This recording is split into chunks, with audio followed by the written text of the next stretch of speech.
What's up everyone, it's Sean from TaekwondoSean.com, and today we're doing the pulling hand. So from our punch, pulling back to your belt like this, and making sure for our blocks and our punches, we're pulling properly.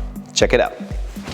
All right, as usual, before you do any Taekwondo techniques, we want to make sure we're doing the warm-up so that we're ready to go and our muscles are primed so we don't get injured, because injury takes us away from that thing we love, Taekwondo. Hang around till the end of the video. I have a little secret that involves the pulling hand and what it could actually mean. What it could actually be for. Actually, what it could actually be for. All right, so let's start with the more basic thing, the punching. Every time we punch, we have a pushing hand and a pulling hand. This allows us to generate more power. We're able to use our hips a little bit more, and we're able to help balance ourselves because one hand is pulling, one hand is pushing. Starting with both hands together, we'll start very simple. Pull one hand back to your belt and then put it back. One hand back to your belt and pull it back. You want to imagine your elbows have to brush your body first, and then your fist comes to your belt. You want your elbows pointing straight back if you can. Avoid these bad habits. Good, from the side.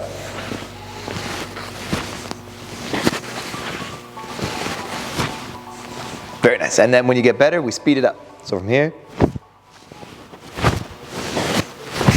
relax, hard, relax, hard, relax, hard. Next thing we're gonna do, we're gonna start punching and pulling at the same time. So from here, you relax your body.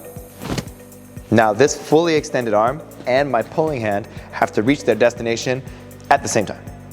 You need your luggage when you arrive at Hawaii. From here,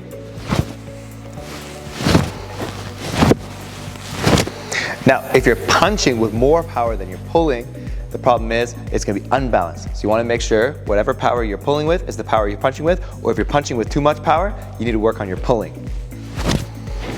Now, there's lots of different blocks and everything like that, so we're gonna cover just the 3 basic blocks and how to pull back from the chamber when we do a block. So let's start with the high block, Ulgurumaki.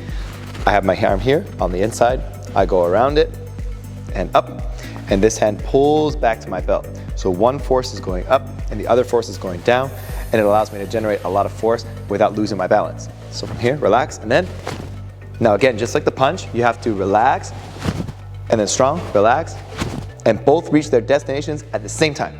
And just like your punch, this elbow brushes the body, and then the fist, my elbow's pointing straight back, while the other hand is up, performing my high block. Now the middle block, same thing. Just like the punch, it's in front, in a neutral position. My middle block is here. I'm gonna swing the middle block in and pull this hand back at the same time. Again, with the same power and arriving at the destinations at the same time. So ready, here, relax, relax, relax. Good. And then lastly, our Ulgur Arimaki, our low block. So start on your shoulder here, and then it pulls back as this one comes down like this. And then they arrive at their destination at the same time, same amount of power, relax, hard, relax, hard, relax, hard, relax, hard, relax, hard, relax, and hard. That was good. So thanks for watching. Make sure you guys practice the exercises with your fist in front and pulling back, and make sure from every block you're using 2 hands and you're pulling, elbow, fist, arriving at the same time and adding the same amount of power to both hands. And I promise you, your pumse motions are gonna look so good. Your basic blocks, basic punches are gonna be so strong. All right, so now it's time for that secret. Make sure you don't tell anyone. So when we're doing pumse, so let's say in pumse number 8, right? I have my uppercut here like this. So this hand is in front, extended. This hand's in my armpit like this, right? So this is the pulling hand that's gonna come back. Now it's not going to my belt, but it's still the pulling hand. Now what I'm doing is I could be grabbing someone's shirt or someone's shoulder or someone's body like this, and I'm pulling them towards my uppercut, like so. Or for the middle block, it could be a block, or I could be grabbing my opponent's shirt and then blocking, grabbing my opponent's arm at the last second and breaking. I could be disabling people with it. So this pulling hand is more important. There could be some hidden meaning, right, in the pumse. So just make sure the pulling hand is clear and the pulling hand is strong, because you never know when you might have to use it in a self-defense situation. All right, guys, that's all I got. Thanks for watching. Make sure you guys practice your punching, your blocking, and the pulling hand. Make sure it's just as strong as the attack, all right? Because the back end of everything, just like the front end, is very important. Train hard, and we'll see you guys on the mats.